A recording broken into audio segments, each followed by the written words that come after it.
Hello and welcome to Highlights Presents, utilizing interactive content to solve common buyer's journey pitfalls. I'm Scott Taylor and I'll be moderating today's presentation. Before we get started here, I'd like to just cover a few housekeeping notes as we let a few more people log into the webinar here. So don't worry about scrambling to take notes. We'll follow up with an email and video recording of today's webinar presentation. If you'd like to live tweet during the webinar or follow along as we're live tweeting, use hashtag highlights. And if you have any questions, feel free to submit them through the GoToWebinar toolbar on the right side of your screen. Or feel free to just email us directly at contact@heilmangroup.com. We'll try to cover as many questions as possible in the last 10-15 minutes of today's presentation. But if we don't get to one, we'll follow up directly with you.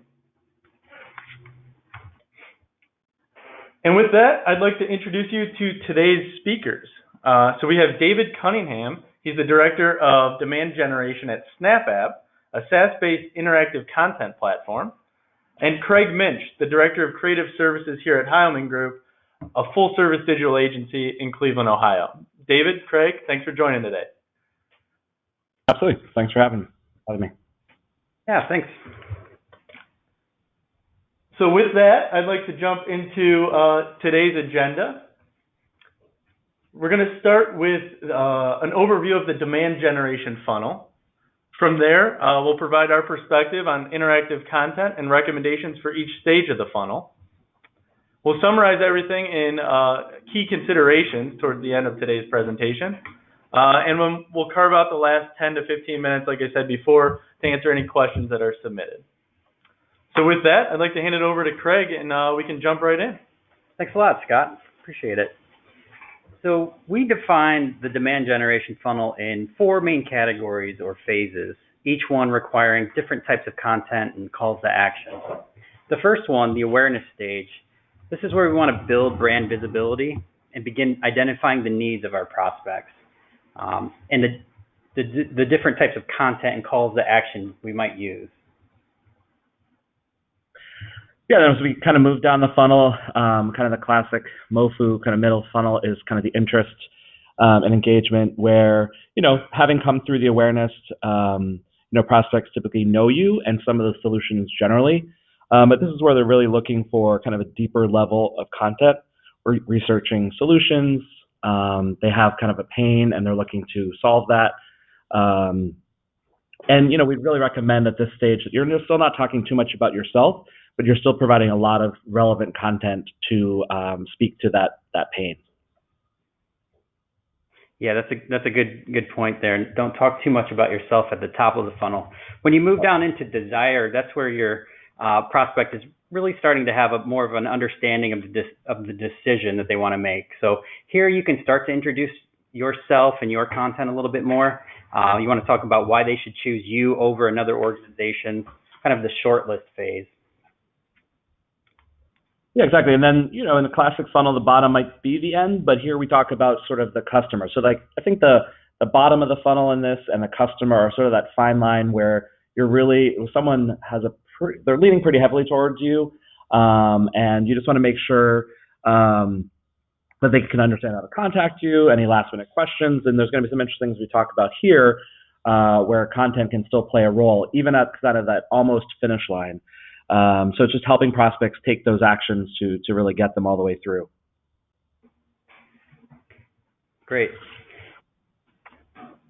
And then obviously, the point of this conversation is to talk about each of these stages of the funnel, to start talking about some of the content that we may be using today and how we can take some of the, what we're calling boring content or content that's maybe not helping as much in the experience to drive folks through the funnel.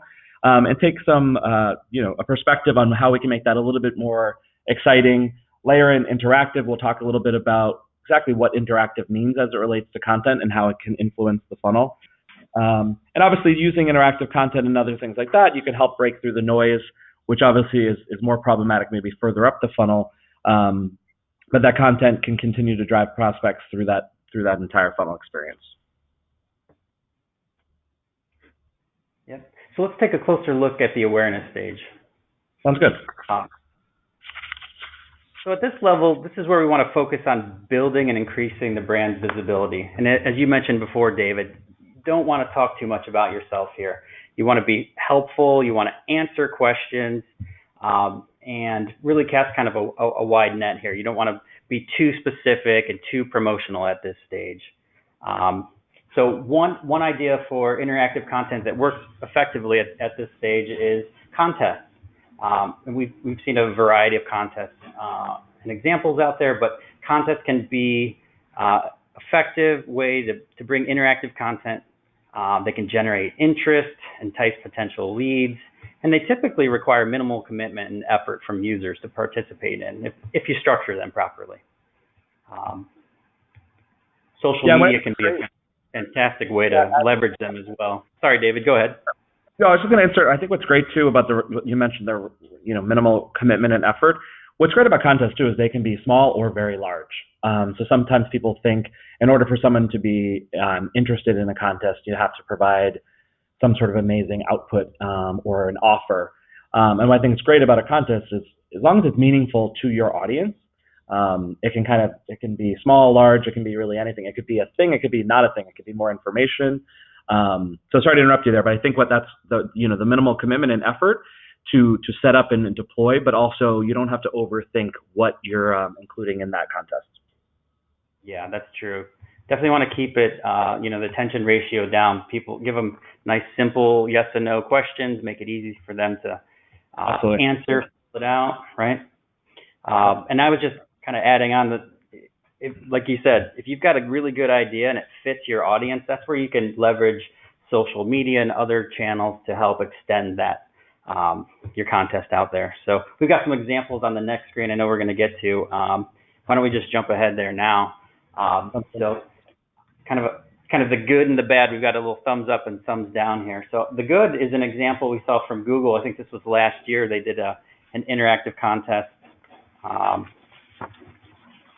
And really calling on their agency partners to be creative, right? So when you say know your audience, this was an opportunity for the agencies to get creative, submit a creative photo of their agency through social, utilizing a hashtag, which helped extend it out into everyone else's followings as well. So really creative, a lot of creative submissions. I think we've nestled our own little submission in there at the bottom, just as an example. But the prize was in line with the target audience. So Google was providing some Google swag and free publicity for the agency that won in a promotional video. So very creative idea, something unique that worked well within social. Absolutely. I think what's great about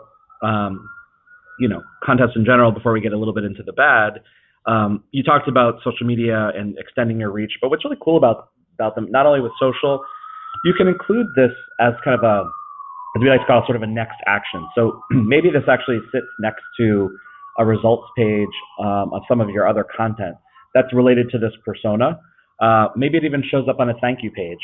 Maybe someone signs up for a webinar like this, and because this contest is running, it's something that you can highlight there. So what's nice about a contest that has been thoughtfully developed for your persona is it doesn't necessarily feel foreign sitting alongside some of your other content efforts.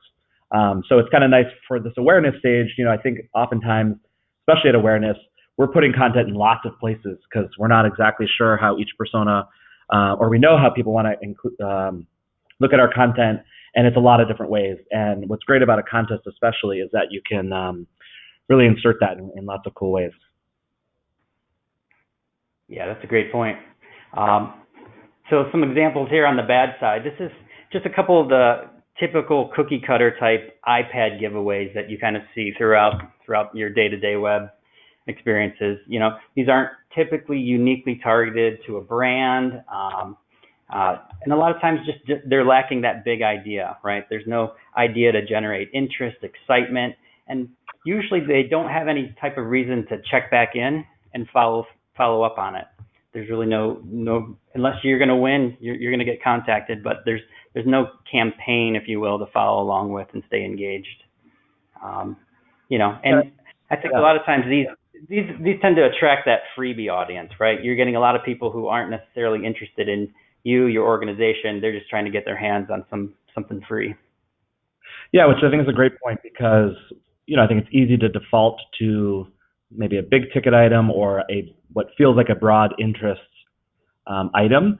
And while that's easy, I think if you can spend a little bit more time thinking about your persona and something, and hey, the persona might like an iPad. I'm not saying they wouldn't, but if you can think Right. a little bit longer about that, maybe there's a nuance to that, or you dial it back and it doesn't necessarily have to be an expensive piece as long as it resonates with that persona, which I think is something pretty cool. Obviously, in the example on the left, agencies are really happy to promote themselves and be creative. It's kind of a perfect marriage of those Right. two in the how it was set up, and then obviously the payoff there is to be promoted. So I think that was a great example of thinking about your persona in the follow through as much as during the contest itself. Yep. I'd say another thing, we'll talk a little bit more in a different phase of the funnels, but I think assessments are another thing that work well here. We're talking specifically about contests, but I bring that up because assessments are another way to sort of ask questions and lead folks to a specific output. Works really well in the awareness stage because it doesn't feel like the prospect or potential client customer has to give too much, but they're still going to get a lot of value. So it's nice. And that can still be sort of brand related or kind of higher up in the funnel. So we're not, talking too much about our solution, quote unquote. So assessments are another thing, just as we talk about different types of things across the funnel. But I think that's a good segue into to move us along quarter to the interest and engage stage, which as a reminder, I think these are pretty classic stages. So I'm sure folks listening, this all resonates. But really, as buyers and prospects move into this phase, they're starting to think about sort of the best fit for kind of a problem that they're trying to solve. And what's great about this phase is it really works in two ways. It can help you understand if they're a good fit, if they think they're a good fit, but it's also helpful to find out maybe you're not a good fit. I know that sometimes sounds, something we're not supposed to say as marketers, but I think if a prospect comes along and is not a good fit and can, disqualify themselves, there's value in not kind of wasting more time on nurturing or wasting time sending things to sales. Similarly, if you can kind of come up with those awareness. So I think this starts to happen a little bit in this phase. Yep. And I think it's kind of an interesting thing to remind ourselves. And that doesn't mean that we don't continue to maybe reach out to them. We put them in maybe a newsletter cadence, or we invite them to webinars such as this, and maybe over time they become more qualified. But I bring that up because I think it's a good thing to start consider in the interest engagement stage. And one example that we wanted to talk about from an interactive perspective that we think is pretty valuable and a little bit different is the idea of webinars. I think it's not unusual to insert webinars. Quite honestly, as a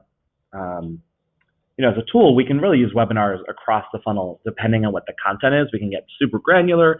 We can do things that are actually only for customers, or it can be for just pushing people over the edge. But what's great about webinars in this stage is that you do have a lot of variety, and you can potentially add some questions into the experience, which we'll show in a second. You can put some you have a live webinar such as this where you can do some live things. But what's really cool about webinars and recorded webinars is there's some additional things you can do there which make the experience that prospects are going to lean in a little bit more, and it can become a bit of a qualification channel. So probably makes sense if we want to move on to the next slide. We can start talking about some of the examples we have there. So on the left-hand side, this is actually a couple of examples from SnapApp. So, tooting our horn a little bit, but not exactly. It's really a use case that I think is quite universal. And if you're having a hard time seeing some of that, I can explain the top three screenshots there on the left are an example of what I was talking about of layering in some of these questions through a recorded webinar experience. What's great during a live webinar, as Scott said in the beginning, is anyone who's attending can ask some questions, and we'll obviously save time to do that. But you can take some of those questions that you find during the live recording and maybe layer them into the moments when they're being asked in the recording. So you can see here, we had this interactive content, back to basics. Do you have a large piece of content you could break into snackable portions? So that's obviously part of the content that was discussed in the webinar. And even though someone's listening to it after the fact, they can still feel engaged, which is important. It keeps people listening, keeps people maybe going through to the end, gaining more information. At the same time, you're gathering information about these prospects, which is really cool. And it's something I'll talk a little bit more about, but it's kind of a nice give and take, and a really authentic give and take. And the questions flow, if you want, into marketing automation, which again, I'll spend some time on a little bit more detail on that later. The bottom example is actually something that we do oftentimes before a webinar. So creating this interactive experience, we have a series of kind of Ask a Marketer, and we sort of insert a different topic. In this case, it was kind of an Ask a Blogger marketer. And what was great about this is that as people signed up, so obviously there's a level of interest, we're hitting the right personas who might be interested in launching a blog, or they are already responsible for their blog. When they signed up for the webinar, we immediately asked them a question on, hey, what do you want to make sure that we cover in the 45 minutes? Any questions that you have? So what's really cool about that is the pre-webinar questions can really shape the content, which is pretty cool. So obviously, there's already an abstract, there's a direction in place, but you can use this pre-webinar assessment to steer that a little bit, making sure that these questions are answered. What we found is that when people are asking these questions in advance, there's also a higher likelihood that they're going to attend. They already know that the content is going to be slightly tailored to them. In a similar way, you can do a post-webinar survey or assessment. Hey, how did the webinar go for you? Any content you'd like us to, dive deeper on? So it kind of keeps the content flowing too. So you have a webinar and it can sort of inform the next webinar. And again, some of these questions as they're being answered can really help you assign folks maybe into a nurture stream. If someone answers a question in the pre-webinar assessment or during the recording session, you could potentially give them a score, continue to qualify them with various questions. So it's kind of a nice use case at this stage to utilize webinars and recordings. Thanks, David. I really like that idea of the asking the questions up front. I think that can also help people feel like it's a little bit less scripted and a little more authentic, kind of like real-time experience too, even if they're not there live when it's happening. Yeah. That's cool. Yeah, it's like that you've informed that live, or even if we know a lot of people sign up for webinars with the intention to listen to it later, but it is actually nice because then if you're live, you can ask that question. If you're going to listen to it in the recording, we've given you an opportunity to essentially ask your question so that hopefully it'll be covered. So that's a really good point. Yep. Cool. And on the right-hand side, I don't think this is an awful experience. I think it's, pretty standard experience, and it's been working. But, the idea that on-demand webinars oftentimes don't give you an opportunity to ask additional questions or, include any qualifying opportunities. They tend to, you fill in basic information to access them. But after that, it's kind of, there's lots of tools that can show you maybe how engaged someone was to some degree in the regards to they kept watching. But did they have any questions? Did they ask any of those questions? Did they engage with it at all? That's not really happening. And the post, thank you for attending. I think there's a really good opportunity there, really to ask more questions potentially, or really just give some more, like I said before, like the next action. What other materials could you be offering in that experience? Hey, knowing this persona was interested in this for 40 minutes, 30 minutes, whatever it may be, we know what other content we have to offer. Let's make sure that that's present. Yep, kind of planning it out in a more thoughtful journey. Yeah, so it doesn't feel like a hard stop, but it's an evolution to more stuff, exactly. Yeah, cool. All right, probably move ahead. Next stage. So we've covered awareness, we've covered engage. Next stage is desire. And at this point in time, this is where we're trying to take, we've got these prospects, they've started to, do some engagement. They've, like David mentioned, like we know that they've sat through a webinar or participated in some other type of activity. Now we're trying to encourage them into taking that next larger step or making that decision, right? So our interactive content suggestion here is assessments. So you kind of hinted at this earlier, David, but assessments can be a great way to progress through that middle of the funnel and getting people to make that decision. They can provide instant gratification when you structure them properly. So assessments, a lot like a quiz. I think that you can kind of use the term interchangeably. We think of a quiz as probably, smaller set of questions, maybe 5. Assessments can be a little bit deeper, a little more focused on a particular topic or piece of content, and really can address the pain points that prospects might be experiencing. So based on the answers submitted. Yeah. Go ahead. Yeah, I think what's great about assessments too, because I think sometimes folks start to wonder, how do I get started with interactive? And assessments are a really good first pass at interactive. And I say that because, hopefully, people out there have content. And it's some of the content they're excited about, some of it they're maybe less excited about it. They have information on what content is already resonating with their persona. And what's really cool about an assessment is you can maybe you have a really good ebook or white paper that actually performs well, it resonates with your persona. You can strip out some key elements of that to create an assessment. And then the driving results could be this content that you already have. So I know you're going to talk about some examples, but I think it's helpful to see, especially with assessments, you already have the main points. You might already have a summary in your document. That summary could become some of the questions that you're asking in the assessment experience.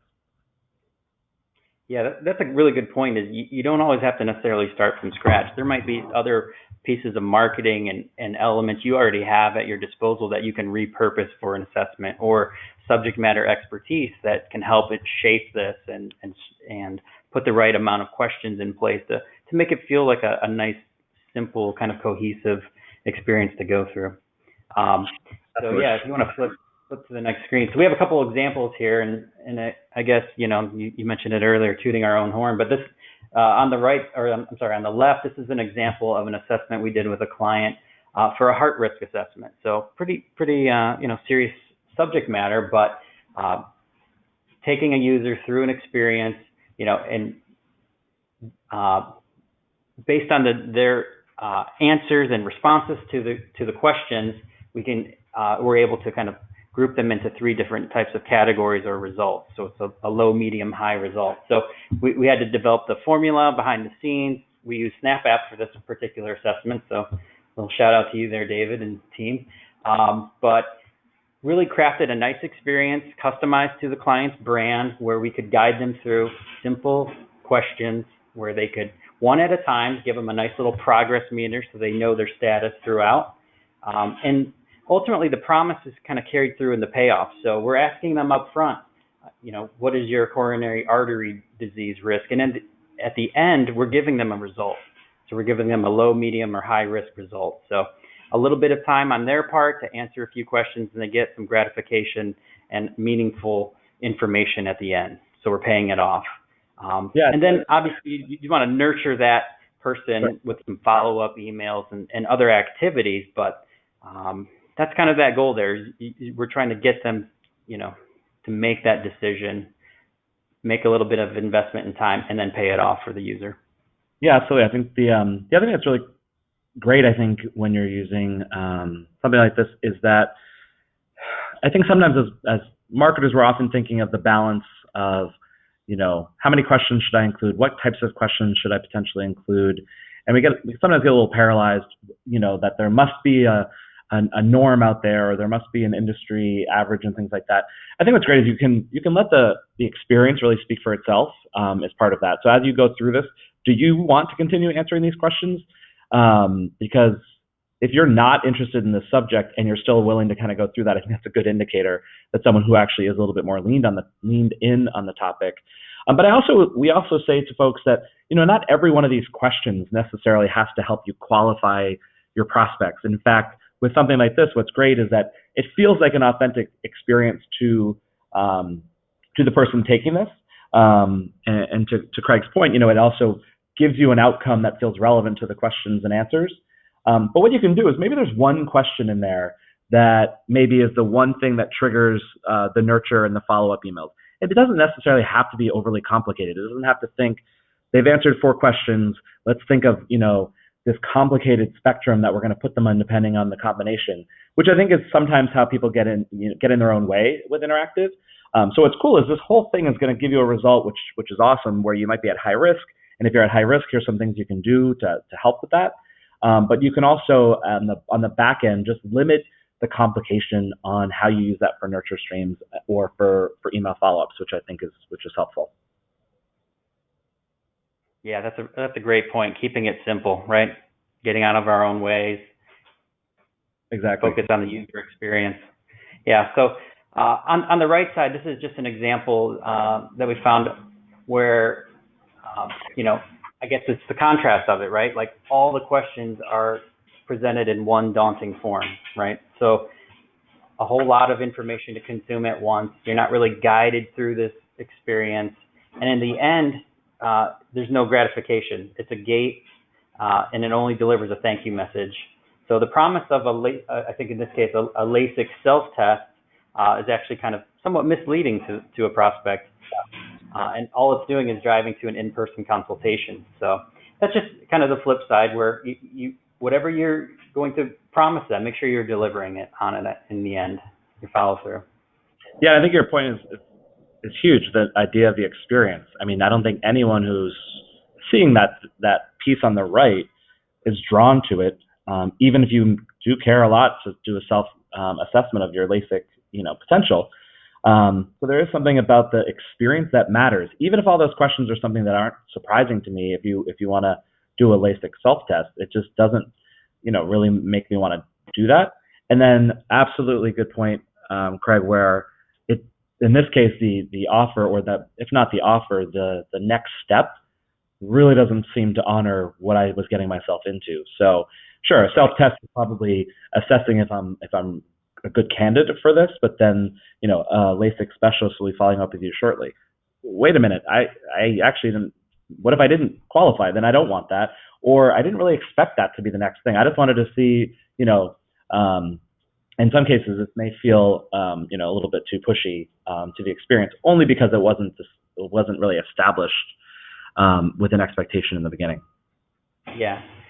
And I think from a user perspective, like if I'm taking the time to answer these questions and thoughtfully and give you my input, I want to understand that you're using that in the end. Don't just then tell me that I can call somebody and have to repeat myself all over again. Like, that's no fun. Yeah, that's a really good You're point. wasting my time. Yeah, that whole thing does seem like a dead end. Or to your point, like if on the left-hand side, if I answered all the questions and I felt like I do want a low, medium, or high risk result. If I got something pretty generic, I'd also feel, disappointed that I went through this effort and you're really not, the point of an interactive experience is the give and the take. And so the give there, if it didn't give you something that felt authentic to your answers, you'd feel like, this is a bit of a letdown. This doesn't feel like I'm getting what I was giving. So I think that's a good point. Agreed. Great. So kind of moving right along in the funnel progression, kind of brings us to the action stage. So as we talked about earlier, that this stage is really when the audience, prospects, whatever, is really ready to buy, that they're right on the precipice of, falling out of the funnel, if you will, in the most positive way, falling out of the bottom of the funnel, not the side of the funnel. But there needs to be a bit of a nudge or something that's going to sort of help them along in that journey as we talked about. And the interactive content suggestion we have for this is a calculator. So what's great at this phase, why a calculator is great at this phase is it still puts the control in the prospect's hands, because even down this far in the funnel, really throughout the funnel, the prospect or the audience still wants to have control. So a calculator lets the audience quantify some of the impacts. So it's not just a white paper that I read that feels maybe like it's still just tooting the horn of the solution provider. This is something I can go in and put my real information in there and see what kind of outputs I get. And what's great about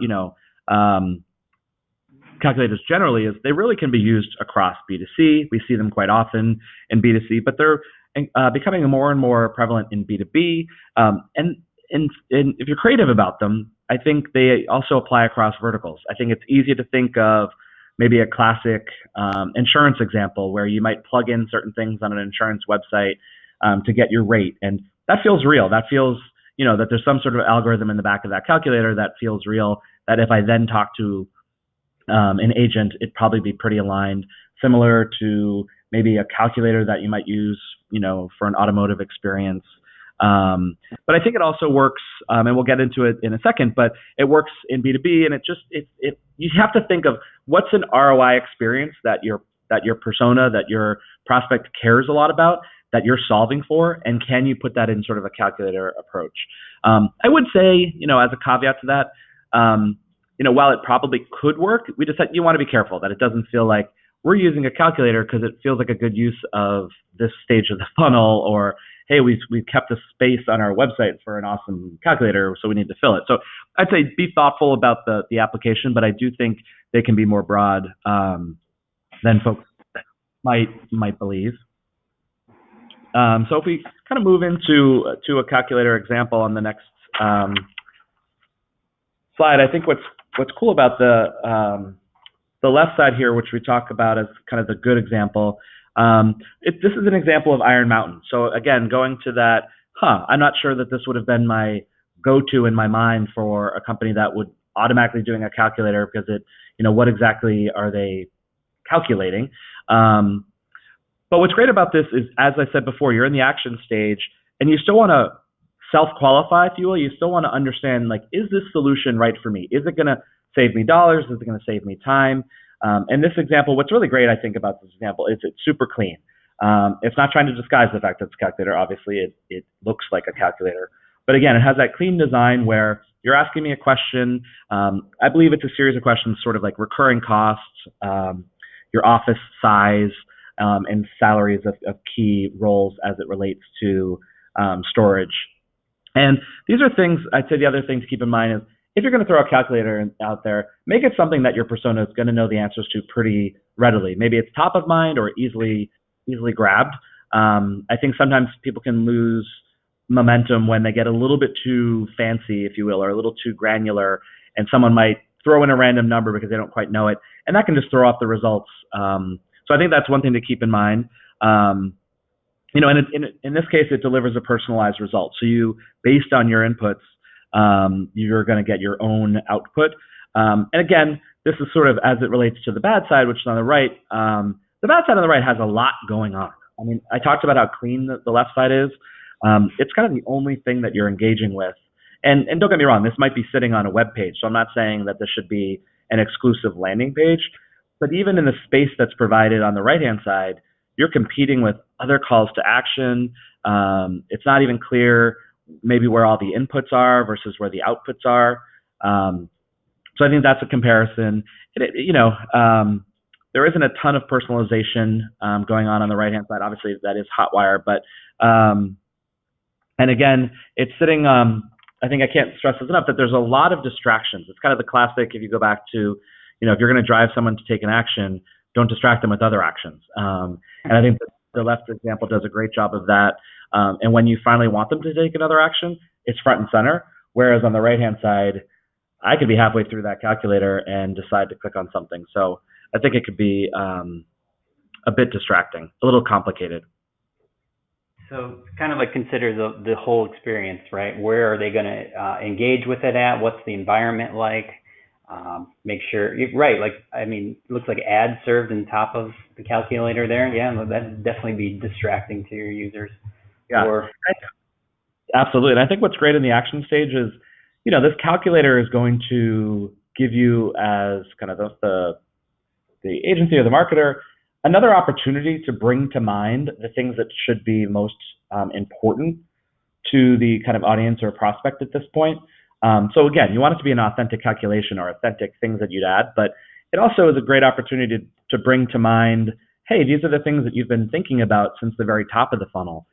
Things like my recurring costs and how can I reduce those, or salaries that I'm currently deploying in the case of this Iron Mountain example. But from the top of the funnel to this very tip of the funnel, there are certain considerations that prospects are making. When you can bake that into the action stage through maybe a calculator or through kind of other interactive experiences, that reminder at that end there with the right sort of next step is huge and can really be the tipping point to get someone through to be, as I believe it says in the beginning, your favorite person, the customer. Well said. Excellent. So that kind of brings us through what we set to talk through, which was sort of the four stages. Some quick examples of ways that you can use interactives. But I think what we'd love to transition to is, that all sounds well and good, and those examples are, well baked and everything. But how do I get started? What are some key considerations? So here's kind of our list of 5, and Craig, I'll have you kind of kick us off with this. Sure. Yeah, so the very first one, I think we've touched on this one a lot. Know your audience, right? So do you have some personas or any information about your prospects that can help inform your solution, what they're looking for, where they're at in their journey? As much information as you can have on hand will help frame and craft the approach. I think that's huge. I think that goes back to what, content and demand gen and other marketers are constantly reminding themselves to do, think about the personas, and that doesn't change for interactive. In fact, in some cases, it may be something you have to spend a little bit more time on. Kind of thinking back to our contest example, contest sounds great, but you really need to think about your persona if that's going to be a success or a failure. So while it's always a content consideration, I think as you move into interactive and as we've talked about, kind of an authentic experience, I think that persona stuff becomes even more important. Yep. I'd say that kind of transition to 2, this bullet here of talk to your sales team. It's kind of a segue from knowing your personas, but it's the idea of knowing your personas, but then really working with your sales team. What is it that your sales team needs to know when they receive a lead or someone through that journey? And how can you potentially include that gathering of information into the experiences earlier? So we talked about an example potentially of assessments. So if there's 4 key things that your sales team wants to know about someone before they sort of have a discovery call or move forward with them, can you authentically ask some of that through the content experience? So I think talking to your sales team to learn about your market helps your persona building, helps your audience building, but it also fulfills that process when you hand things over, that things are qualified, or as we talked about earlier, potentially disqualifying folks and not making it to the sales team, which I'll be honest, makes your sales team just as happy as a really qualified lead, not having to slog through some of that other stuff. Definitely. Next up is review your content. So what other information and content do you have available? Are there opportunities to reuse something that you may have done traditional advertising or in print? Is there any other things you can repurpose, establish themes, things that are working, not working, right? Like you want to tap into all that's available. And then sometimes you just need to start from scratch. So understanding that early at the onset of your project can definitely help inform your approach as well. Yeah, I think that's great. I think sometimes we review our content and we see some gaps and we know we want to fill them, and sometimes we can and sometimes we can't with the time and resources we have. It's interesting to think maybe an interactive solution could be a way to fill some of those gaps if you think a little bit differently. So I like your idea of reviewing your content. Where do you have stellar content that's already kind of crushing it? Where do you have some that's meh, or maybe it was good but could use some revitalizing? And I think that's a really fresh approach. And it's a nice way for the content and demand gen teams to really think together, reviewing the content that exists or could be developed and what's the purpose of it. So I think that's a really helpful thing. A good segue, of course, into knowing your goal, which is number 4. And I think, it's a nice, simple statement. But what I like about it is that you really can apply that on different levels. So going back to sort of the broad topic that we addressed, well, what's the goal of the funnel stage? So we talked about that, whether it's awareness, interest, desire, whatever. What's the goal of that stage? I think it's really important for us to remember, because you could actually use some of the same content, same as the interactive or otherwise, in different parts of the funnel, just understanding what's the goal. So maybe you have a really in-depth white paper on something. Well, maybe you can take a version of that, throw it further up the funnel, and have it be a little bit more generic. Maybe it's not all about you, but there's some key pieces to that. So kind of knowing your goal in the funnel stage is going to really help understand what content or interactive content to use. And I think it just kind of continues to move down. What's the goal of a campaign? So maybe you're going to do a middle of the funnel campaign. Well, what's the goal of that? As we move to the middle of the funnel, we know the goal there is more than just kind of getting new names. It's starting to move folks, trying to answer some questions. So what's a campaign goal, I think is important as you layer in this, how can we do things a little bit differently? And then really what's the goal of the content, or what's the goal of the interactive experience? Again, as we think how it relates to the campaign or how it thinks to the funnel that it's in. But I think that's key, because sometimes we can get in the way of our own selves when we're developing content, that we're trying to make it everything when it only needs to be one thing if we have determined a specific goal. So I think that can be really helpful to remember. Yeah, great segue into the last one. Keep it simple, right? Like, get out of our own way sometimes. Real easy to overthink and overcomplicate. So the more we can, know the goal and craft that experience so it's personalized, people are getting the results, right? That's what we want.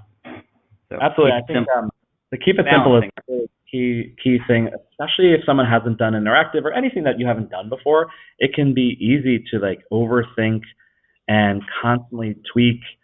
And really what we say at SnapApp, especially for interactive, for someone who hasn't thought about it before or not thought about, utilized it before, it's really this idea of launch it and promote it and see how it goes. You could waste days, weeks, even months and quarters if you're constantly worrying about how perfect something is. So know your goal, then keep it simple. And you can always iterate later. I mean, it's just like any other piece of content or any other experience.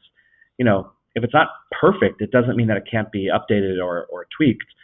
So we say that a lot, make sure that, don't get in your own way. Launch something, promote it, and see what's working and what's not working, and then iterate from there.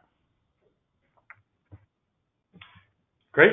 Well, I guess that gets us to the conclusion of our presentation here. So David and Craig, thank you very much for your thoughts and suggestions on interactive content. As I mentioned at the beginning of the presentation, we'd like to carve out the last few minutes here for some Q&A. So if anyone needs to jump off, we will be sending a recording and follow-up blog post out. But with that, we did have a few questions submitted through the presentation, so I'll run through them now. Okay.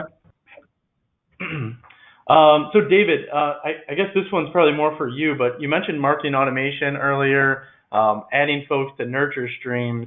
How do you do that with interactive, and kind of what's the right way to get started there? Yeah, that's a great question. So I alluded to that. I think what's great about an integration with marketing automation or potentially directly to your CRM like Salesforce or something is you have a lot of options when you decide to create that connection. And what I'll say is, for a tool like SnapApp, it's very easy to set that up. Obviously, we are trying to get folks to qualify leads really better and faster through a content experience. So we want to make sure that that's easily achieved through integrations. So I'd say that there's a way that you can do that through tools such as ourselves, but you can also find ways, and really what you're ending up doing is you're mapping certain key questions to custom fields. And while that might sound onerous, or it might sound like, oh, I don't want to get my ops team involved, or whatever typical obstacles you might be able to throw up.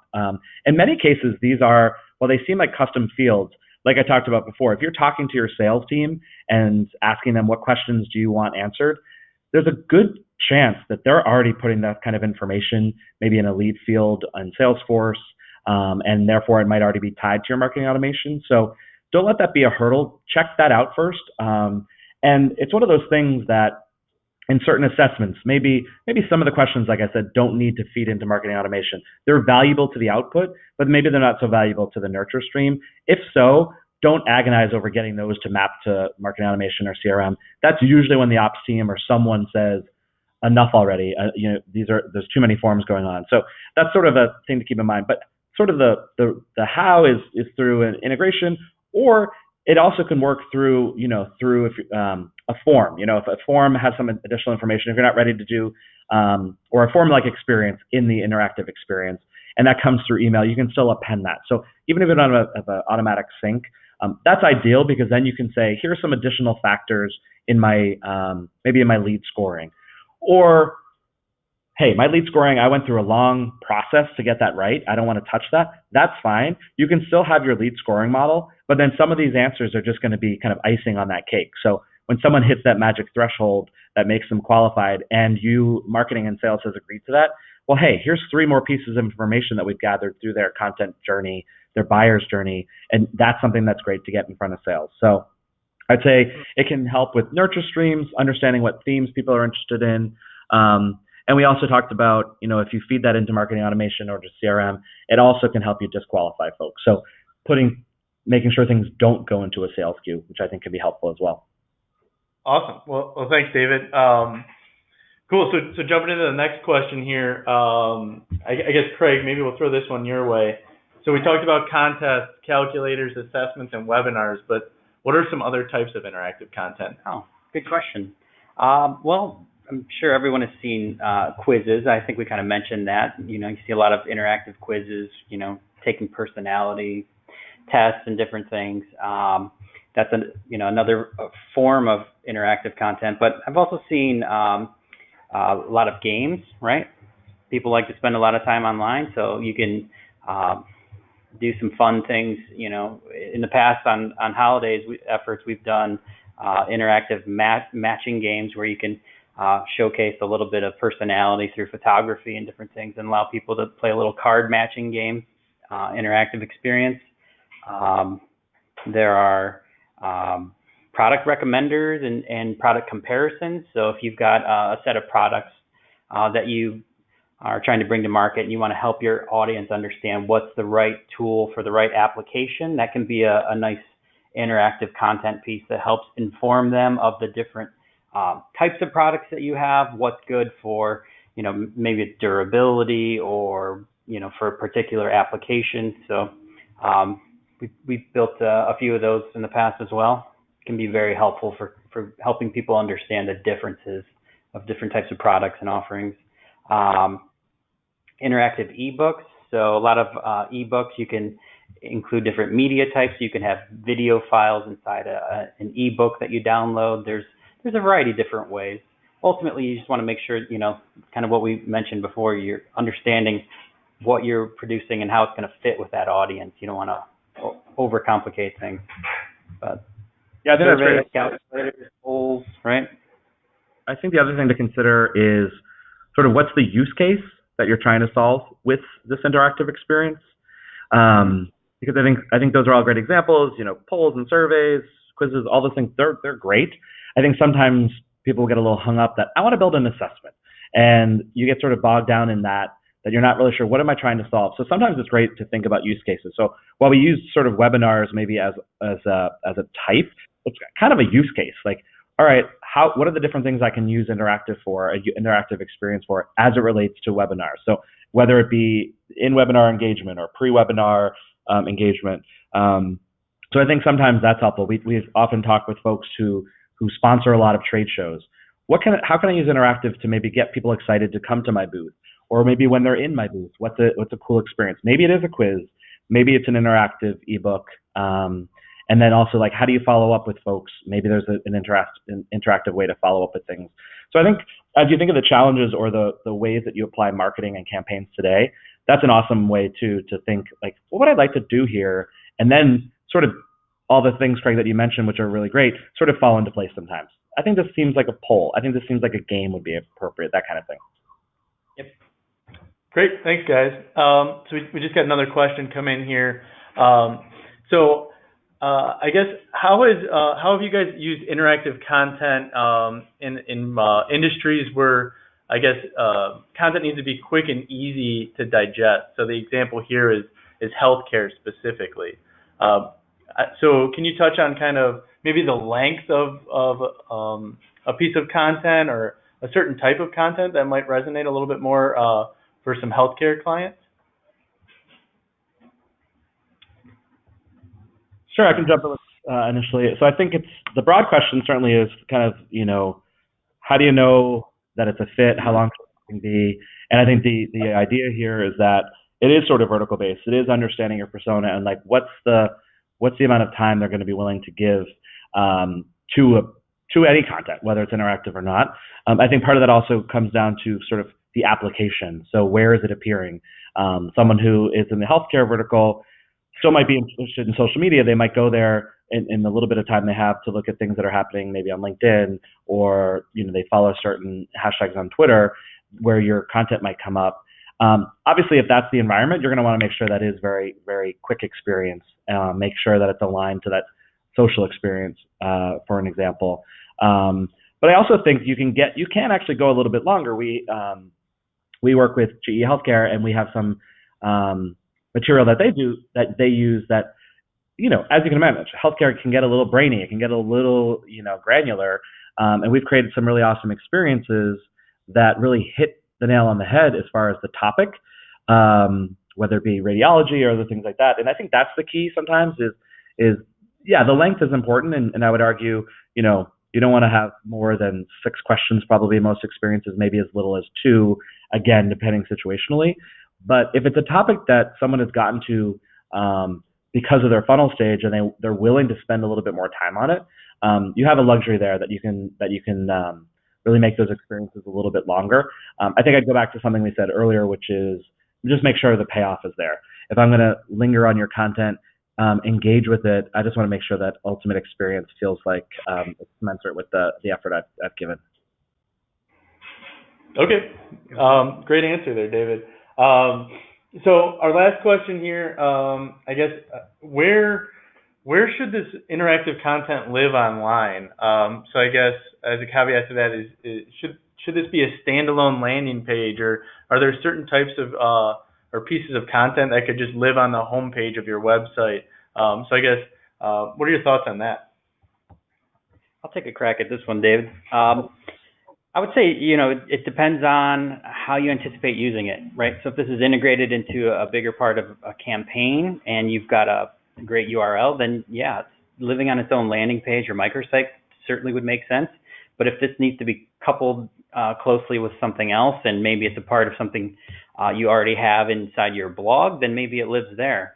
It's kind of hard to cast, one answer specific to everybody, but I would look at the goal as a whole and the audience and make a recommendation based on that. But David had some great examples of calculators and things living in very cluttered, cumbersome environments. So I think when you're at that deep level stage in the funnel, you don't want to have things that are taking people's eyeballs off of your stuff. You want them there, focused, and able to take action and convert. So if that means controlling the environment and the surroundings, then absolutely you need to do that.